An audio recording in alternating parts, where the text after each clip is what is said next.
Now we'll see the basic equation of bending.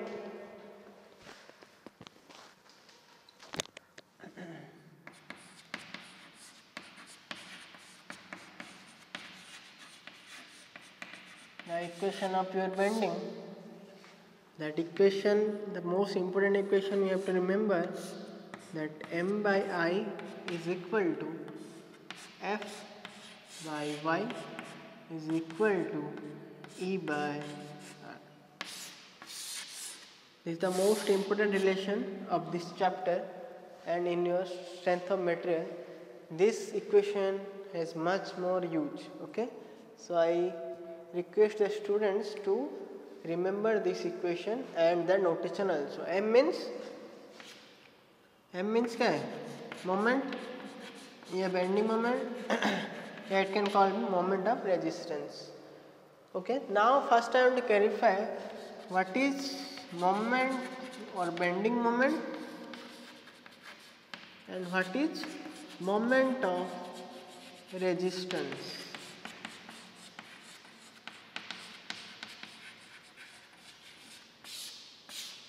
Okay, bending moment means what?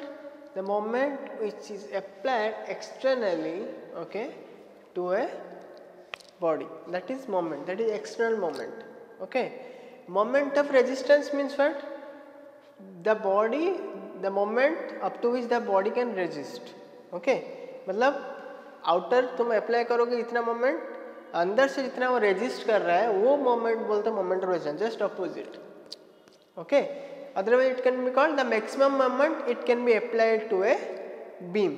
Yes or no? In bending the moment of resistance, मतलब moment of resistance से ऊपर तुम apply नहीं कर सकते. External moment apply करोगे तो body fail होगा. ठीक है, उसको बोलते हैं हम मोमेंट ऑफ रेजिस्टेंस. ठीक है, तो हो गया. फिर आई क्या है? Moment of inertia.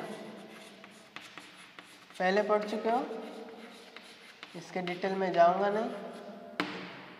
ठीक है, या बोल देता हूँ मोमेंट ऑफ इनर्शिया कुछ सेक्शंस के लिए जो कि तुम्हारा काम में आएगा. सपोज रेक्टेंगल दिया है, moment of inertia about central axis will be b d cube by 12.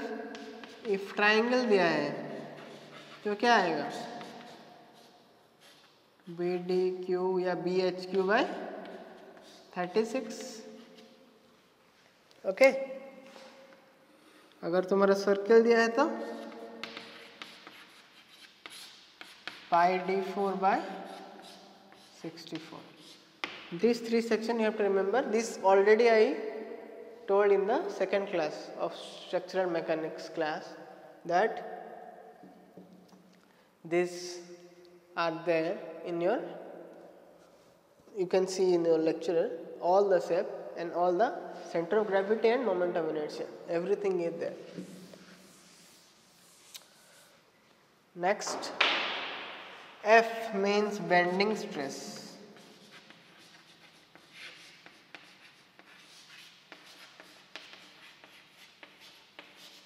Okay, that stress I am talking about. At the neutral axis, this bending stress will be 0. That is F. Y means what? Y means distance of top fiber or bottom fiber, that is Y max. तो हम यहाँ लिख सकते हैं any point लिख सकते हैं from neutral axis. Any point लिखोगे तो ये y, otherwise y max. Okay,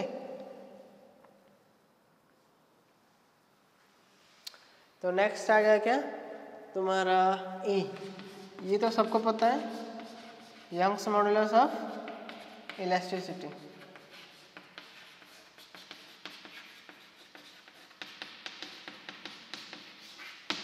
फिर क्या है? R.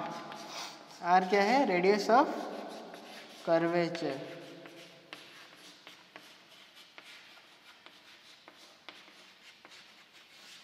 ठीक है, अगर तुम्हारे सिलेबस में एक मेंशन है term that is curvature. There is a difference between curvature and radius of curvature. R means radius of curvature. Curvature means just 1 by R. Hope you have remembered these things. This is much more important. Problem also it may come. Suppose problem में एक section दिया रहेगा तो I निकाल सकते हो BDQ/12 से, ठीक है. Y दिया रहेगा और M भी तुम्हें कैलकुलेट करना पड़ेगा. बेंडिंग मोमेंट तुम्हें कैलकुलेट करना आता है, ठीक है. अगर सिंपली सेपरेट दे दिया, बीच में पॉइंट लोड दे दिया, क्या है WL/4. अगर UDL दे दिया तो क्या है WL²/8. ऐसे करके तुम मोमेंट फाइंड आउट करोगे.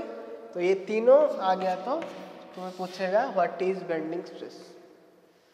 बेंडिंग स्ट्रेस पूछ लेगा, ठीक है. ऐसा टाइप का प्रॉब्लम आ सकता है, ठीक है. तो ये फॉर्मूला मच मोर इम्पोर्टेंट है. तो इतना टर्म लिख लिया. और एक टर्म यहाँ पे है, मैं बताऊंगा अभी. वो क्या है? Section modulus. वो हम पढ़ेंगे अभी. Section modulus.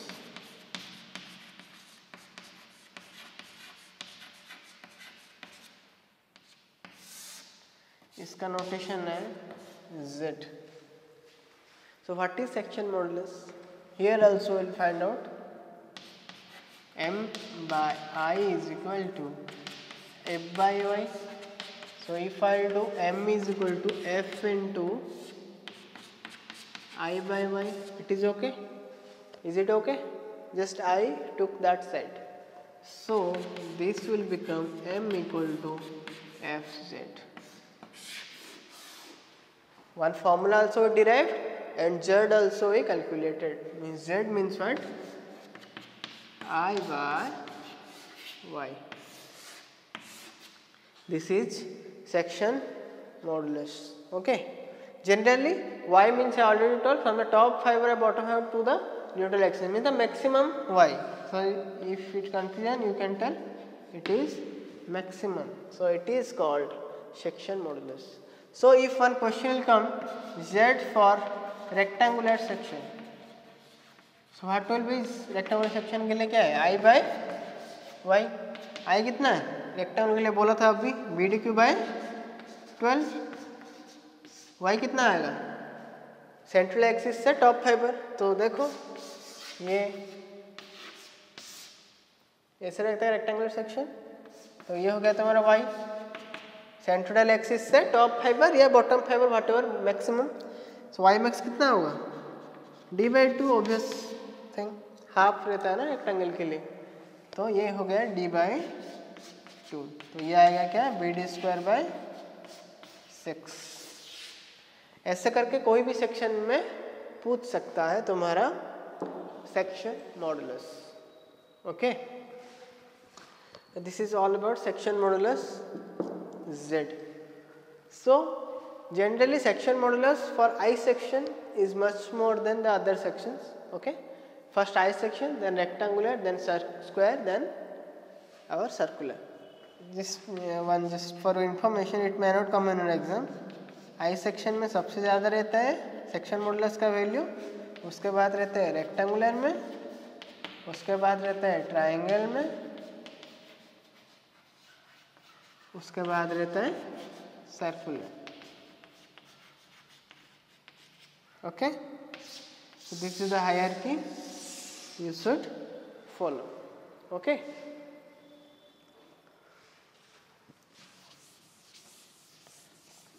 So this is all about your bending, the theoretical part. I covered first the assumptions, then the distribution of stress distribution, then the bending equation, then curvature, section modulus, all things we covered. Next I think I will do one problem.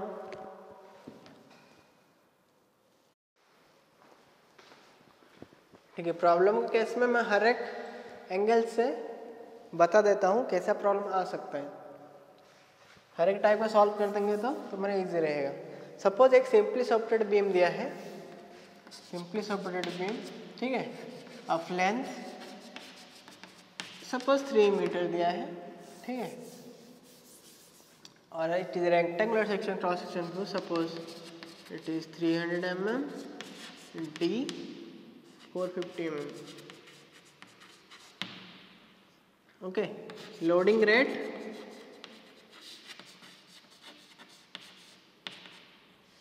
is 5 kilonewton per metre. ठीक है.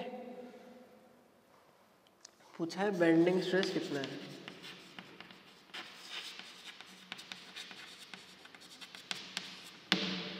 वही equation में आना है, हर एक value तुम्हें calculate करना है, बस खत्म, और कुछ नहीं चाहिए. और सपोज पूछ लिया है सेक्शन मॉडुलस भी कितना है, कुछ भी पूछ सकता है वो, तुम्हें बस फंडामेंटली स्ट्रॉन्ग रहना चाहिए, हो जाएगा सब प्रॉब्लम. फिर एफ बाय वाई. तो मोमेंट कैलकुलेट कर दो. मोमेंट कितना आएगा, सिंपली सपोर्टेड बीम है, यूडीएल एक्ट हो रहा है लेंथ एल में, कितना होगा मोमेंट, ऑब्वियसली W²/8 पढ़े थे हम शियर फोर्स बेंडिंग चैप्टर में. W दिया है 5, L दिया है 3, 3²/8 means 5 × 9/8 45/8 kilo newton metre. M आ गया. ठीक है. फिर I कैलकुलेट करो. I कितना आएगा, BDQ/12 इनर्शिया, सब वैल्यू दिया है. B कितना है 300, डेप्थ दिया है 450, Q/12. तो I भी आ गया. ठीक है. Y तो D/2 रहता है, तो Y कितना आएगा 450/2. बस F अननोन है, तो F तुम फाइंड आउट कर सकते हो जस्ट पुटिंग द वैल्यू. अभी हो गया बेंडिंग स्ट्रेस का. सेक्शन मॉडुलस कितना आएगा, BD²/6. जस्ट पुट कर दो वैल्यू, आ जाएगा. ठीक है. अभी दूसरा तरीका देखो, इतना दे देगा और पूछ लेगा यंग्स मॉडुलस भी दे देगा तुमको. यंग्स मॉडुलस हो 2 × 10⁻⁶ megapascal whatever. So you have to calculate curvature. Curvature तुमको फाइंड आउट करने को बोलेगा, मतलब 1/r. और फिर रेडियस ऑफ कर्वेचर भी बोल सकता है. तो वही करोगे पुट, और क्या है, M/I = E/r. M पता है, I पता है, E पता है, R निकाल सकते हो. ठीक है. या 1/r निकाल सकते हो. ठीक है. तो ये हो गया तुम्हारा प्रॉब्लम का तरीका पूछने का. ठीक है. सब कुछ दे देगा, थोड़ा घुमा फिरा के लेंथ पूछ लेगा, थोड़ा अंदर का चीज. ठीक है. तुम उस केस में तुमको L निकालना है, length W²/8. Simply supported point load दे देगा तो WL/4 रहेगा. मोमेंट तुमको याद रखना पड़ेगा कुछ स्टैंडर्ड का वैल्यू, जैसे यूडीएल सिंपली सपोर्टेड का, बीच में पॉइंट लोड, जो बेंडिंग मोमेंट चैप्टर में पढ़े थे, जो स्टैंडर्ड फॉर्मूला यू पे रिमेंबर. सो ऐसे करके घुमा फिरा के वही इक्वेशन में कुछ भी पूछ सकता है, इसीलिए मैं एक साथ सब बता दिया. ठीक है. लेंथ पूछ लेगा, या फिर इनर्शिया पूछ लेगा, या इनर्शिया के सब दे देगा, डेप्थ पूछ लेगा, कुछ भी पूछ सकता है ये चीज़ों में. ठीक है. वाई पूछ सकता है, कुछ भी पूछ सकता है. रैंडम क्वेश्चंस इट में ask. Okay. So be prepared for this equation, and her equation का हर एक जो पैरामीटर है उसको कैसे कैलकुलेट करते हैं उसको भी देखो. ठीक है. इतना ध्यान रखना था तुमको. तो ये सब चैप्टर खत्म हुआ, उसके बाद हम पढ़ेंगे हमारा नेक्स्ट चैप्टर. Thank you.